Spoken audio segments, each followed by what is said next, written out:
Querido, eu quero convidar você a abrir a palavra do Senhor no livro de Neemias, lá no Velho Testamento, no capítulo 1. E nós vamos ler este capítulo, que é a base da nossa reflexão esta noite. E eu já posso antecipar para vocês a pergunta que deve nos nortear à luz desse texto. O que você faz diante das dificuldades? Neemias, capítulo 1. Eu convido a você a ficar em pé, se for possível, para juntos lermos a palavra do nosso Deus. Assim diz o Senhor, na versão da Bíblia que eu tenho em mãos. As palavras de Neemias, filho de Acalias, no mês de Quisleu, no ano 20º, estando eu na cidade de Suzã, veio Anani, um de meus irmãos, com alguns de Judá. Então lhes perguntei pelos judeus que escaparam e que não foram levados para o exílio e acerca de Jerusalém. Disseram-me: os restantes que não foram levados para o exílio e se acham lá na província estão em grande miséria e desprezo. Os muros de Jerusalém estão derribados e as suas portas queimadas. Tendo eu ouvido estas palavras, assentei-me e chorei, e lamentei por alguns dias. E estive jejuando e orando perante o Deus dos céus. E disse: Ah, Senhor, Deus dos céus, Deus grande e temível, que guardas a aliança e a misericórdia para com aqueles que te amam e guardam os teus mandamentos. Estejam, pois, atentos os teus ouvidos e os teus olhos abertos para acudires à oração do teu servo, que hoje faço a tua presença, dia e noite, pelos filhos de Israel, teus servos, e faço confissão pelos pecados dos filhos de Israel, os quais temos cometido contra ti, pois eu e a casa de meu pai temos pecado. Temos procedido de todo corruptamente contra ti, não temos guardado os mandamentos, nem os estatutos, nem os juízos que ordenaste a Moisés, teu servo. Lembra-te da palavra que ordenaste a Moisés, teu servo, dizendo: se transgredirdes, eu vos espalharei por entre os povos. Mas se vos converterdes a mim e guardardes os meus mandamentos e os cumprirdes, então, ainda que os vossos rejeitados estejam pelas extremidades do céu, de lá os ajuntarei e os trarei para o lugar que tenho escolhido para lhe fazer habitar o meu nome. Estes ainda são teus servos e o teu povo que resgataste com teu grande poder e com tua mão poderosa. Ah, Senhor, estejam, pois, atentos os teus ouvidos à oração do teu servo e a dos teus servos que se agradam de temer o teu nome. Concede que seja bem sucedido hoje o teu servo e dá-lhe mercê perante este homem. Nesse tempo eu era copeiro do rei.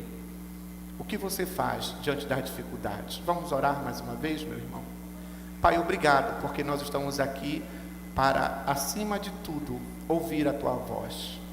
Ó meu Deus, abra, Pai, os nossos corações para ouvir apenas aquilo que o Senhor quer que nós ouçamos nesta noite, Pai. Obrigado por cada pessoa que chegou para adorar aqui, Senhor Deus, em culto público. Aos nossos queridos que estão na internet também. Nos ajude, Senhor, a sairmos daqui de uma maneira preenchida pelo Teu Santo Espírito, a começar em mim e a se estender pelos meus irmãos. Por favor, Senhor, preenche os nossos corações com a Tua palavra. É a nossa oração, no nome de Jesus. Amém. Você pode sentar, querido. Quem é Neemias? Quem é Neemias? Então, Neemias, a gente percebe aqui que ele é um homem sensível à necessidade de outras pessoas. Eu vou ler aqui, leia comigo, por favor, novamente, de 1 a 4. E a gente vai perceber que Neemias, ele recebe uma notícia que ninguém gostaria de receber, tá? E o que nós fazemos? O que você faz, irmãos, quando nós recebemos notícias que não gostamos de receber? Vamos ver o que Neemias fez, né? As palavras de Neemias, filho de Acalias, no mês de Quisleu, no ano 20º, estando eu na cidade de Suzã, veio Anani, um dos meus irmãos, com alguns de Judá. Então lhes perguntei pelos judeus que escaparam e que não foram levados para o exílio e acerca de Jerusalém. Disseram: os restantes que não foram levados para o exílio e se acham lá na província, então estão em grande miséria e desprezo. Os muros de Jerusalém estão derribados e as suas portas queimadas. Aí vem o que nós queremos refletir. Tendo eu ouvido estas palavras, assentei-me. Eu gosto, sabe, amado, de pensar nessa, eu construo essa imagem, assentei-me. Porque às vezes as pessoas, elas querem reagir até reagir diante de uma dificuldade e reagir logo fisicamente diante de uma dificuldade. A ideia aqui é que ele, apesar da notícia, ele se abala com a notícia, mas ele tem a grande capacidade de sentar. Eu vou sentar, no sentido, eu vou me acalmar. E eu confesso para vocês que nem sempre é fácil fazer isso. Nem sempre é fácil. Quando nós estamos diante de grandes notícias que nós não queremos ouvir e ter, entendeu? Mas eu gosto de olhar para Neemias e perceber que o Espírito de Deus, de alguma maneira, ajuda a ele pensar, do tipo, como se o Espírito estivesse dizendo a ele: te acalma, Neemias, te acalma que eu estou no controle, né? E nem sempre a gente consegue perceber isso, né? Eu gosto, amados, de destacar isso aqui. Aí vem a segunda reação dele, eu diria a reação humana, claro, Deus acima de tudo: e chorei. É incrível como nós crescemos numa cultura, não é? Numa educação de que homem não chora, né? Não chora, se chorar, né? Às vezes, não sei quantos daqui ouviram isso, quando ia para a escola principalmente, né? Olha, se tu chegar chorando, tu vais apanhar, para tu aprender aqui. Quer dizer, a gente é criado nessa cultura, sabe, de fortão, eu posso tudo, sabe? Se por um lado nós temos esse ditado, né, que nós convivemos com ele, que homem não chora, baseado aqui eu posso dizer: homem de Deus chora. Ele chorou, irmãos, ele chorou. Agora, irmãos, o que eu fico mais, a coisa que mais me atraiu nesse texto, que me atrai na verdade, por quem ele chora aqui? Por quem ele chora? Vocês já prestaram atenção nisso? Por quem ele chora? Ele não chora por ele. Qual é o contexto aqui de Neemias? Lembre os irmãos que Babilônia era a primeira potência mundial aqui. Babilônia tinha invadido Jerusalém, trazido os judeus, e os judeus eram escravos, tá, lá na Babilônia. E Neemias vivia no palácio na Babilônia. A gente vai perceber daqui a pouco. Neemias estava muito bem, obrigado. Menos, ele sentia falta de Jerusalém. Mas, materialmente falando, ele estava muito bem. Mas ele chorou pelos seus irmãos. Quantas vezes nós somos sensíveis como Neemias para perceber isso? Não é verdade, irmãos? Às vezes nós estamos nos nossos palácios, nos nossos confortos, mas nós não nos damos conta de que perto de nós existem pessoas que estão sofrendo, entendeu? Eu acho incrível, eu acho lindo, eu fico realmente apaixonado pela biografia de Neemias, quando ele esboça toda essa reação pelos seus irmãos e pela situação de Jerusalém. E ele lamentou por alguns dias, certo? Nós vamos, esse 4, ele vai ser explicado melhor, de 5 a 11, né? Como foi esse lamento? Nós acabamos de ler, e nós vamos repetir porque vale a pena, é a nossa reflexão desta noite, amado, tá? Como foi esse lamento? Aí ele diz assim: estive jejuando. Jejuar parece que para nós não é muita prática, né? Não é nossa praia, né? Nós batistas, eu falo por mim, irmãos, para vergonha minha, né? Jejuam, o que é o jejum? Mas o que é o jejum? Por que as pessoas jejuam? Por que a igreja precisa jejuar? Lembra quando Jesus falou, os discípulos tentaram expulsar alguns demônios, eles não conseguiram, e o que Jesus falou sobre isso? Alguém lembra aqui? Alguém lembra as palavras de Jesus? Que aquela casta de demônios só sairia a peso de quê?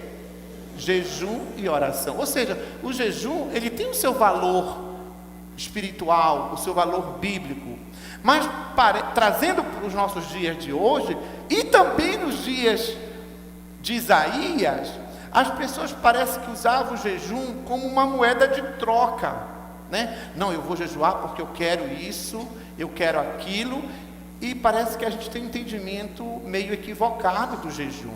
Qual é o seu entendimento do jejum? Porque às vezes mesmo, na santa ignorância, né? Aí a gente vai conversar com alguém, a gente está passando por uma dificuldade, aí a pessoa diz, meu irmão, meu filho, né? Minha filha, olhe, jejue e ore. Jejue? Como assim, né? Então, eu queria mostrar rapidamente esses dois lados do jejum, né? Esse valor que tem o jejum, quando Jesus fala que realmente algumas situações, e a gente percebeu em Jesus, e ele falou a verdade, que só sairia aqueles demônios com jejum e oração. Puxa, que valor Jesus está dando ao jejum. E nós vimos na própria história de Israel, quantos ataques que foram vencidos também, né? Josafá mandando o povo jejuar e orar, e também tiveram uma grande vitória. Mas mesmo nesse tempo, algumas pessoas usavam o jejum como moeda de troca. Aí eu quero que você abra a Bíblia para a gente perceber isso claramente, não é só hoje. Lá em Isaías, eles tinham uma ideia equivocada do jejum. Eles jejuavam, tá? O povo de Deus. Mas Deus, né, dá uma palavra dura aqui para eles sobre o jejum. Abra aí Isaías capítulo 58 e nós vamos ler alguns versículos sobre o jejum, né? Clama a plenos pulmões, não te detenhas, ergue a voz como uma trombeta e anuncia ao meu povo a sua transgressão e à casa de Jacó os seus pecados. Mesmo neste estado, ainda me procuram dia a dia, tem prazer em saber os meus caminhos, como o povo que pratica a justiça e não deixa o direito do seu Deus. Perguntam-me pelos direitos da justiça, têm prazer em se chegar a Deus, dizendo, por que jejuamos nós e tu não atentas para isso? Por que afligimos a nossa alma e tu não o levas em conta? Eis que no dia em que jejuais, cuidais dos vossos próprios interesses e exigis que se faça todo o vosso trabalho. Eis que jejuais para contendas e rixas, e para ferirdes com punho iníquo. Jejuando assim como hoje, não se fará ouvir a vossa voz no alto. Seria este o jejum que escolhi? Que o homem um dia aflige a sua alma, incline a sua cabeça com o junco e estenda debaixo de si pano de saco de cinza? Chamarias tu a isto jejum e dia aceitável ao Senhor? Porventura não é este o jejum que escolhi? E nesse momento, a partir do 6, quantos irmãos estão acompanhando aí? Você vai perceber que agora o discurso ele muda, né? Deus está dando uma dura palavra para nós, porque somos povo de Deus. Nós não somos Israel de Deus, mas somos a igreja de Deus, mas nós somos o povo do Senhor igualmente. E aqui Deus muda o discurso, Ele mostra o que eles estavam fazendo com o jejum, e agora como Deus espera que o seu povo faça com o jejum, ou o jejum. Porventura não é este o jejum que escolhi? Que soltes as ligaduras da impiedade, desfaças as ataduras da servidão, deixes livres os oprimidos e despedaces todo o jugo. Porventura não é também que repartas o teu pão com o faminto e recolhas em casa os pobres desabrigados, e se vires o nu, o cubras, e não te escondas do teu semelhante, então romperá a tua luz como a alva, a tua cura brotará sem detença, a tua justiça irá diante de ti, e a glória do Senhor será a tua retaguarda. Aleluia, né? Então clamarás e o Senhor te responderá. Gritarás por socorro e Ele dirá: eis-me aqui.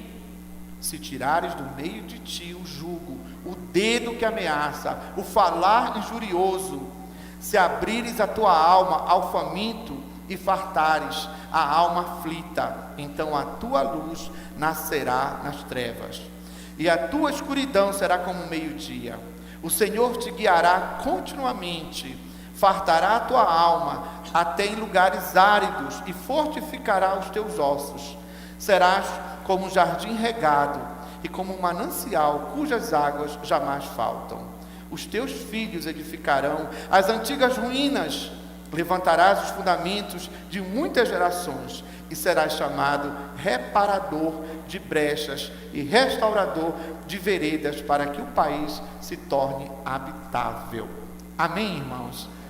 Esse é o jejum que nós precisamos praticar. Ou seja, o jejum nada mais é do que, número um valor muito grande espiritual, onde quando jejuo, eu estou dizendo: Deus, eu quero me quebrar diante de Ti. Senhor, eu não sei nada, eu dependo completamente de Ti. Então o jejum serve para que nós aprendamos, como criança, a sermos conduzidos por Deus, não pelo que nós achamos. O jejum é para nos quebrar, o jejum é para nos ligar mais na sintonia com o Senhor. Para vergonha minha, e não copie esse exemplo, irmãos, eu espero que vocês sejam muito melhores no jejum. Que eu lembre, eu jejuei, acho que toda a minha vida de crente, uma vergonha que eu vou falar, acho que no máximo 3 vezes, entendeu? E uma das vezes, o meu primeiro jejum, a primeira vez a gente nunca esquece, né? Eu não esqueço o meu primeiro jejum. Eu estava naquela fase, né, de decidir. A minha família, uma família muito pobre, né, tinha um certo recurso, os recursos acabaram, e eu me via como provedor da minha casa. Meus irmãos saíram, casaram, e eu senti a obrigação de ajudar o meu pai e a minha mãe. E eu disse: Senhor, o que é que eu faço? Eu estava na época do vestibular, eu passo, eu vou fazer um trabalho para ganhar dinheiro e ajudar meus pais, entendeu? Era a época também de me apresentar ao serviço militar, ou seja, eu estava numa encruzilhada, eu não sabia qual era a vontade do Senhor. Aí eu ganhei um livro, né? Sempre tem irmãos que nos abençoam, né? Louvado seja Deus por isso. Aí eu ganhei um livrinho chamado Jejum Bíblico, de uma irmã que investiu na minha vida. E aí eu comecei a ler aquele livro. Disse: quer saber, eu vou fazer um jejum, né? Eu quero me quebrar diante do Senhor. Senhor, eu não quero, eu quero isso, eu quero aquilo, né? Eu tenho que sustentar. Não, eu nada. Eu aprendi no livro, né, que: Senhor, faça a tua vontade. O jejum é para nos preparar para fazer a vontade do Senhor. Eu lembro que eu jejuei, né, de determinada hora a determinada hora, certo? E cuidado para quem jejua, porque às vezes nós achamos que vamos jejuar até da água. Quem consegue, tudo bem, nós temos que ver se tem restrições médicas e etc.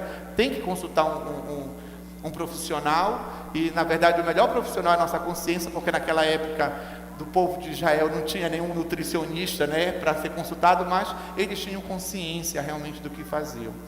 Então eu só não consegui fazer o jejum total, que era a abstenção de líquidos, mas eu fiz do sólido. Irmãos, foi tão especial. Eu aprendi também que o jejum, eu preciso estar em comunhão direta com o Senhor, porque algumas pessoas até hoje, quando jejuam, eu acho bonito, eu acho que Deus, pela misericórdia, responde, irmãos, mas ele diz: eu estou em jejum, não, estou em consagração, nos falam, né? Eu estou em consagração. Eu acho tão bonito isso.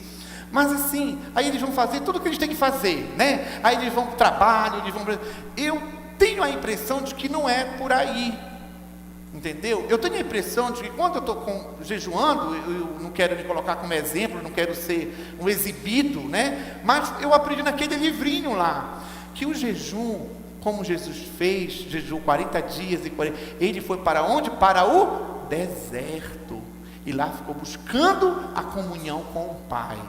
Então, isso eu aprendi no jejum também. Eu vou me separar, mesmo que seja em casa, mas eu vou num cantinho ali, eu vou colocar os louvores, eu vou cantar os hinos do cantor cristão, né? Do inário para o culto cristão, os cânticos da Aline Barros, não interessa, eu vou louvar o Senhor, eu vou me derramar diante de Deus, e vou gritar para o Senhor: Senhor, me ajuda, Senhor, me faz um crente santo, Senhor, eu sei que tu odeias os meus pecados. O jejum é isso, é a gente dizer: Senhor, está aqui a minha vida, eu posso esconder a minha vida de qualquer pessoa, menos dos teus olhos e de mim mesmo. O jejum é esse momento de plena comunhão com o Senhor, tá? Mas, veja bem, irmãos, isso aqui não era o propósito dessa reflexão, foi só porque foi o que Neemias fez. Eu estou tentando seguir aqui essa reação, essas etapas que Neemias fez. Ele ouviu, ele de uma certa forma, mesmo abalado,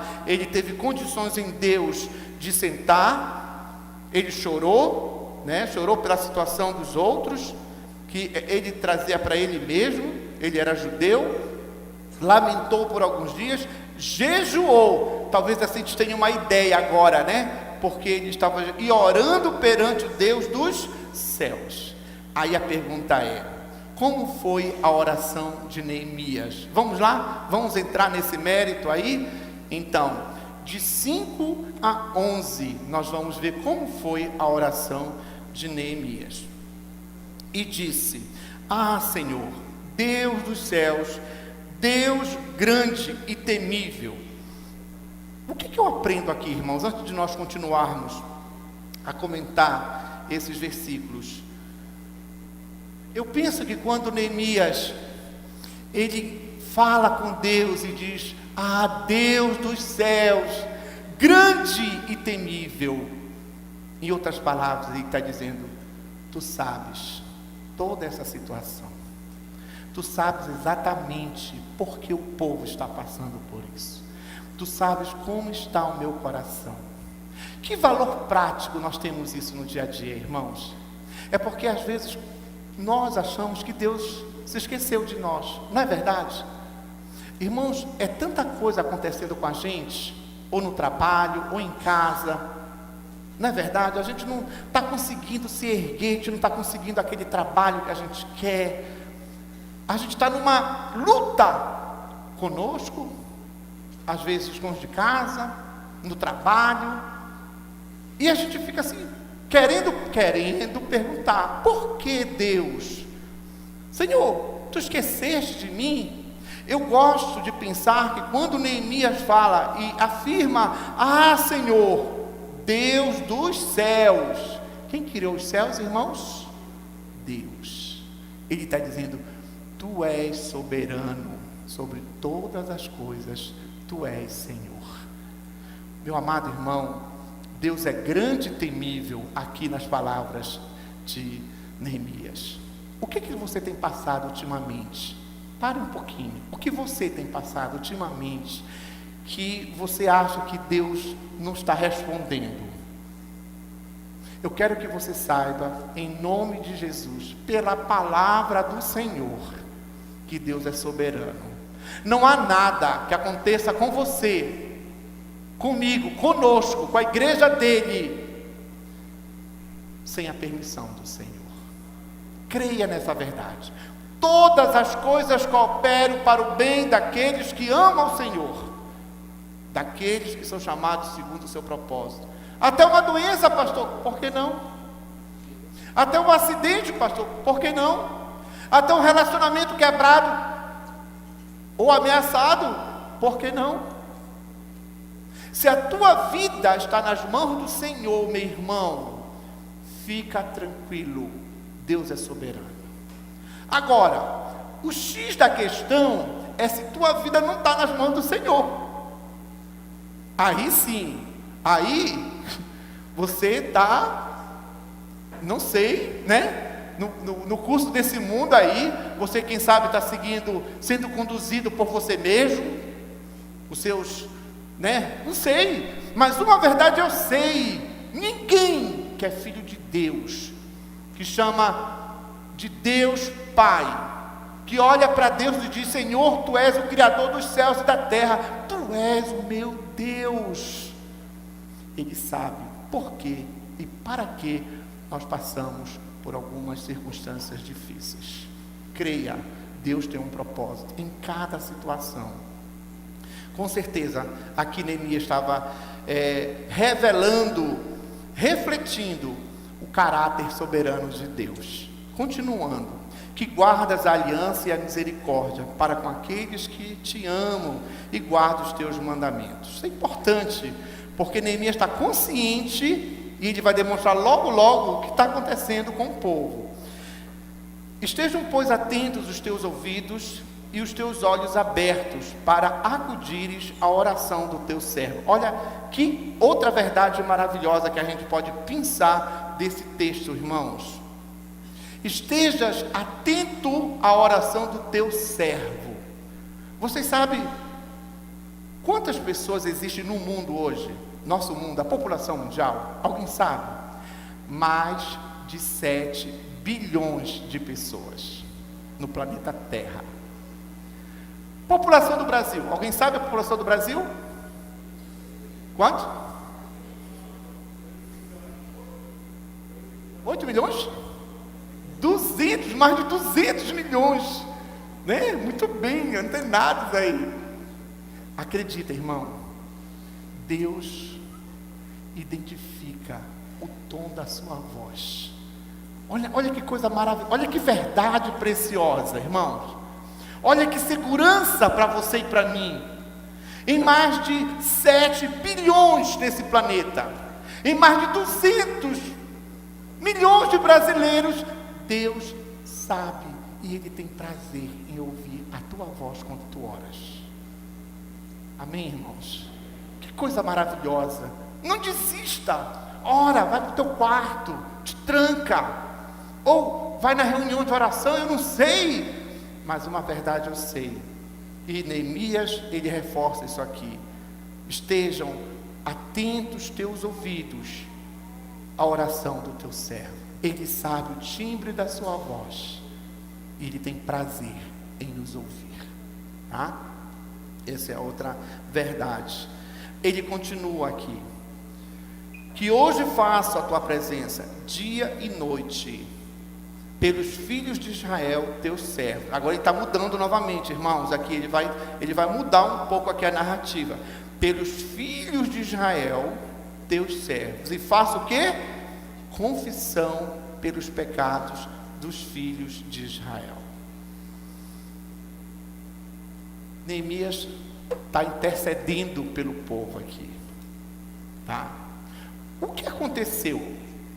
Israel quebrou lembra que ele começa: Senhor, tu que guardas a aliança, o Senhor que honra quem guarda o teu mandamento, o Senhor que honra quem guarda os teus estatutos. Ele está aqui relembrando, mas porque ele está consciente, porque a primeira potência mundial da época, a Babilônia, fez isso com os judeus, com o povo de Israel. Pensa aí, qual era o pecado deles? De Israel, povo de Deus, a menina dos olhos do Senhor. Qual foi o pior pecado que eles cometeram contra Deus? Idolatria, meu irmão, minha irmã, idolatria. Como, pastor? Como assim, Oséias? Idolatria? Esse povo não conhece os estatutos de Deus? Liam. Todo sábado estava na sinagoga, no templo, no caso, não na sinagoga na época, né? No templo, certo? Estudavam os mandamentos do Senhor. Lá os mandamentos, era claro, os primeiros mandamentos: não terás outros deuses diante de mim, Israel. E agora Israel, a menina dos olhos do Senhor, estava o quê? Trocando Deus por outros deuses. Irmãos, eu fico profundamente, isso é meu, né? Como a doutora Edmer fala, eu vou até sair do púlpito, porque isso não é nada inspirado, né? Isso é uma coisa pessoal. Eu fico profundamente decepcionado conosco, evangélicos, são chamados evangélicos. Na verdade, é um termo que eu não gosto também. Nós somos cristãos, nós somos discípulos do Senhor Jesus. Mas é como o povo nos conhece lá fora, a gente não vai fugir disso também, né? Nós somos evangélicos. E nós temos a péssima mania de criticar os nossos amigos católicos. Porque são idólatras, porque eles são, como é que chamam, meu Deus? Tem um termo que eles são como? Tem um termo que eles são apegados a um determinado, devotos, muito bem, obrigado, eles são devotos de fulano, de beltrano, de ciclano. E tu, crente? E tu, crente? E eu, Oséias? E nós, irmãos? Quantos deusezinhos nós temos no nosso coração? Quantos deusezinhos você tem, meu irmão, no seu coração? Porque idolatria não é só aquela imagem, não. Não é só aquela deidade, não. Nós temos que avançar nisso. E Neemias está fazendo muito bem como um homem de Deus, que chora e reconhece que ele mesmo, ele pecou contra o Senhor. Irmãos, que ídolos você tem criado para você? Um grande homem de Deus disse que o coração humano é uma fábrica de ídolos. Idolatramos um relacionamento, não é? Idolatramos um emprego, idolatramos uma pessoa, idolatramos o dinheiro, sei lá o que. Tu sabes o que tu idolatras. E hoje à noite há um convite para você e para mim, para fazermos como Neemias fez: sentar, chorar, lamentar e dizer: Senhor, converte meu coração, perdoa os meus pecados, arranca todos os ídolos que eu tenho construído, fabricado, e que isso com certeza é impedimento para ser abençoado pelo Senhor. Irmãos queridos, amigo querido aqui, olha só o que ele diz: e faço confissão, versículo 6, pelos pecados dos filhos de Israel, os quais temos cometido contra ti, pois eu e a casa de meu pai temos pecado, temos procedido de todo corruptamente contra ti. Quando eu leio essa palavra corruptamente, você sabe do que eu lembro? Da palavra do profeta.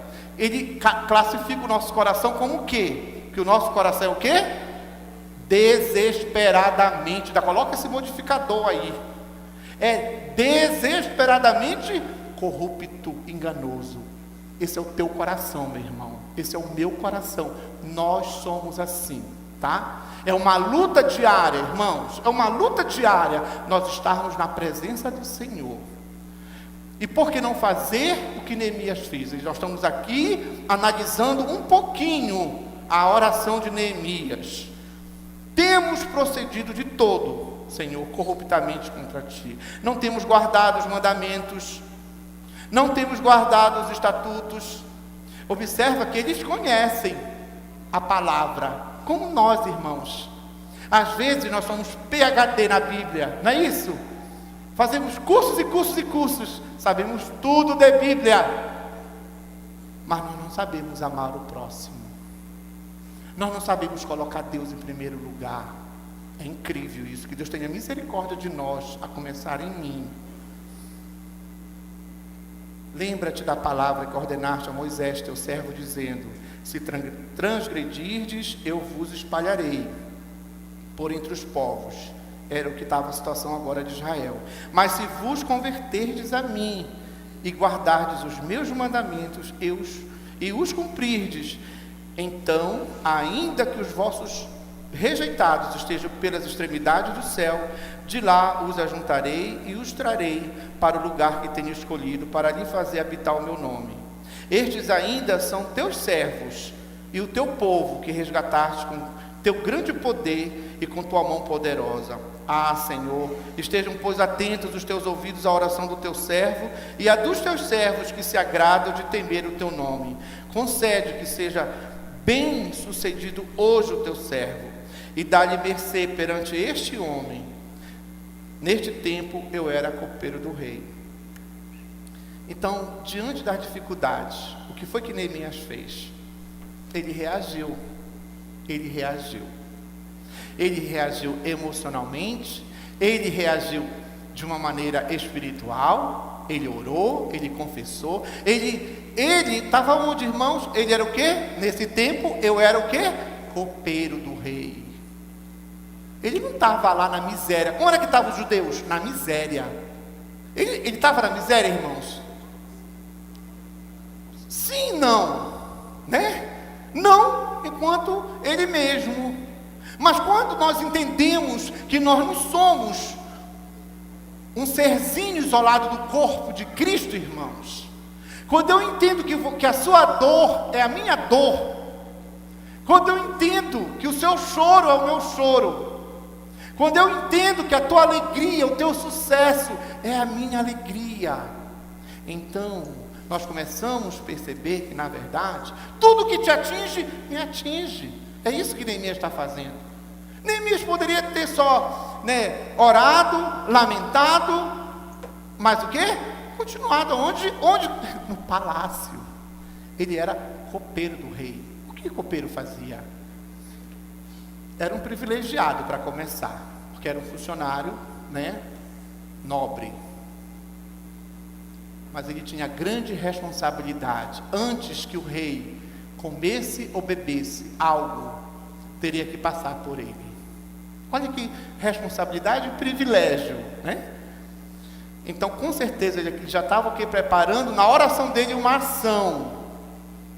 Às vezes, irmãos, de verdade, nós precisamos entender, não importa se somos copeiros, porteiros, doutores, pastores, não sei o que, não sei o que, não sei o que, não importa o que tu és,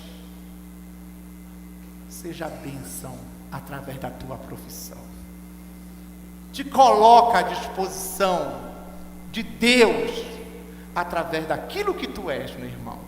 Foi isso que aconteceu, porque às vezes o que acontece conosco, é que a gente lamenta, puxa vida, que coisa, a igreja está sofrendo, o povo está sofrendo, mas para aí, nós continuamos na nossa zona de conforto, não é verdade?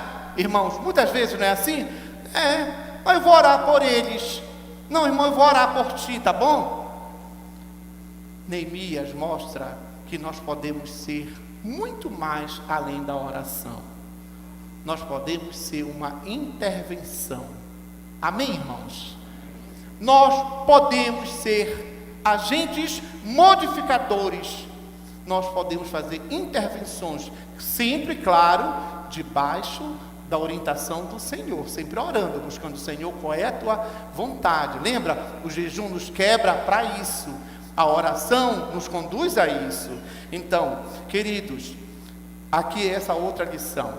Diante das dificuldades, não seja engolido por elas, faça a diferença, seja bênção nas dificuldades, em especial do próximo, seja a própria intervenção de Deus.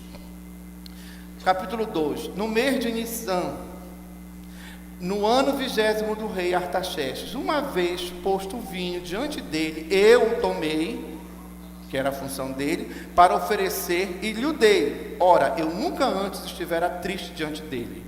Claro, irmão? Ficar triste num palácio, ganhando bem, comendo bem, é complicado. O rei me disse: por que está triste o teu rosto, se não estar doente? Olha a intimidade que eles tinham, irmãos.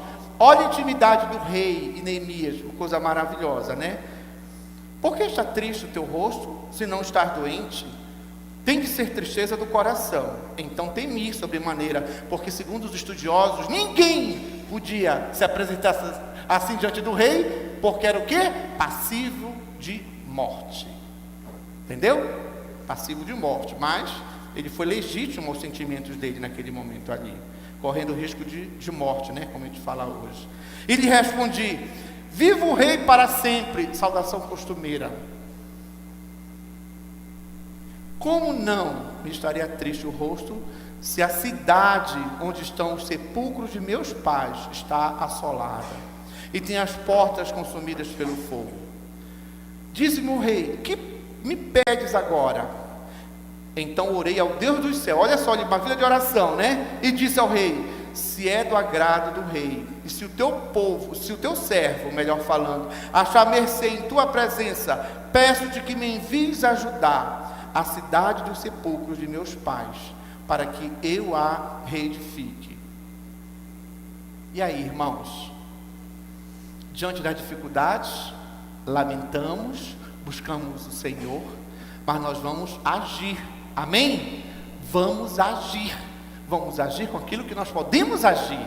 Então, Neemias se coloca aí, tá, como um agente, né, que vai fazer uma intervenção em favor do povo do Senhor, tá? Diante das dificuldades, irmãos, aqui eu queria terminar esse texto aqui de Neemias, lá no final do 2, 9 e 10, parecem algumas dificuldades, outras dificuldades, né, quando você está no processo de resolver um problema. Então fui aos governadores da além do Eufrates, porque o rei tinha dado essa carta a ele, né, essa autoridade e autorização, e lhes entreguei as cartas do rei. Ora, o rei tinha enviado comigo oficiais do exército e cavaleiros. Disto ficaram sabendo quem? Sambalate, o horonita, e Tobias, o servo amonita. E muito lhes desagradou que alguém viesse a procurar o bem dos filhos de Israel. Acredita, o fato de nós termos uma vida de oração, uma vida de busca ao Senhor, meu irmão, isso não nos isenta dos Sambalates e dos Tobias, que a gente às vezes quer dizer que é o cão que está colocando, né?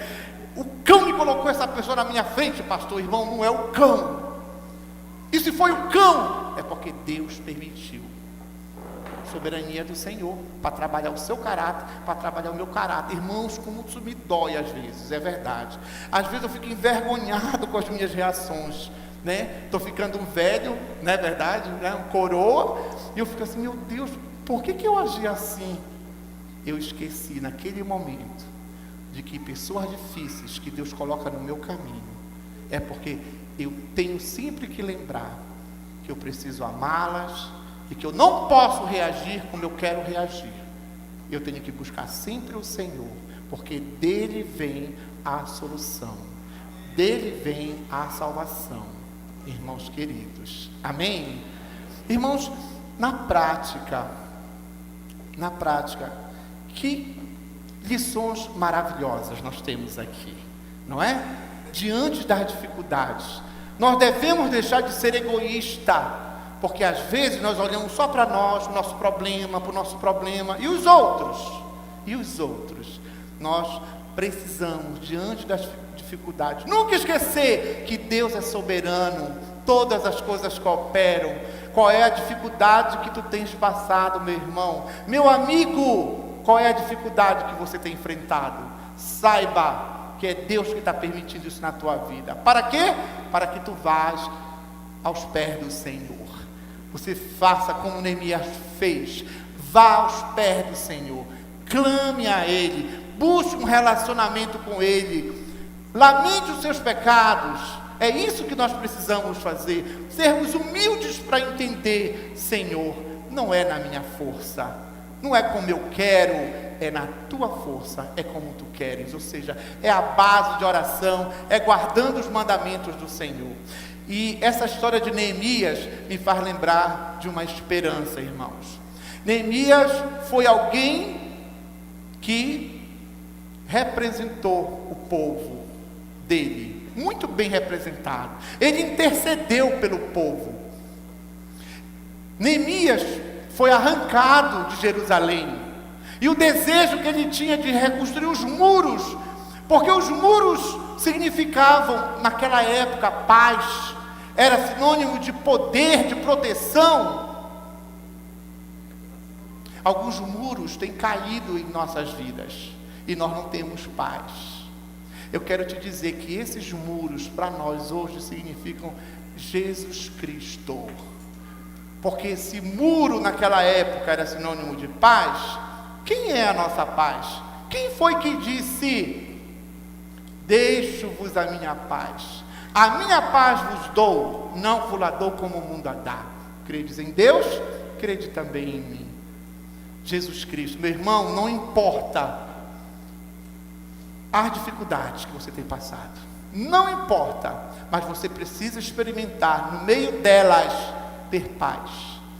E paz você não vai encontrar numa religião, você não vai encontrar no pastor, você não vai encontrar em ninguém fora de Jesus Cristo. Só em Jesus Cristo você encontra paz.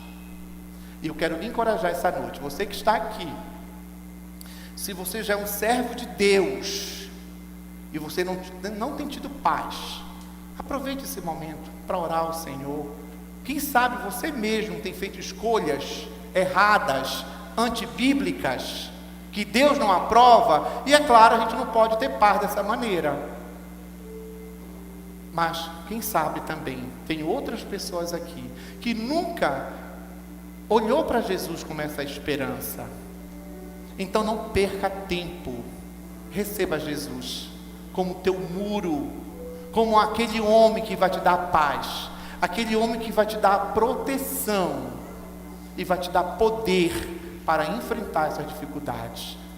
Eu estou te convidando, você amigo que está aqui presente, que nunca fez isso, a fazer isso agora. Você na internet também, que nos acompanha, pode fazer lá. Confesse nesse momento, abra o seu coração e diga: Senhor, eu quero nesse momento ter paz, e eu não posso ter paz fora de Cristo Jesus. Você quer fazer isso, meu irmão? Você quer confessar Cristo? Você quer ter paz em Cristo? Fazendo uma decisão para Jesus: Jesus, a partir de hoje eu sou teu, a minha vida é tua. Levante a sua mão, porque eu quero orar por você, onde quer que você esteja. Amém. Deus te abençoe. Amém, querido. Deus te abençoe. Amém. Deus abençoe a sua vida. Glória a Deus. A paz, querido, não encontramos em pastor, igreja, em nada, em casas, em carros, nada, porque essas coisas vão acabar. Cristo é paz, e Cristo é maravilhoso. Eu quero convidar você que levantou sua mão, eu quero dar um abraço em você nesse momento, tá bom? Vem aqui, eu quero te dar um abraço, por favor. Queremos orar por você, enquanto a igreja ora e canta nesse momento, tá bom? Mas eu também quero convidar você, que um dia fez uma decisão por Jesus, e que está longe do Senhor, e que reconhece que agora você precisa se reconciliar com Deus. Eu quero te convidar a vir aqui também, para nós orarmos juntos e selarmos essa volta a Jesus Cristo. Louvado seja Deus pela sua vida, meu irmão. Glória a Deus por isso.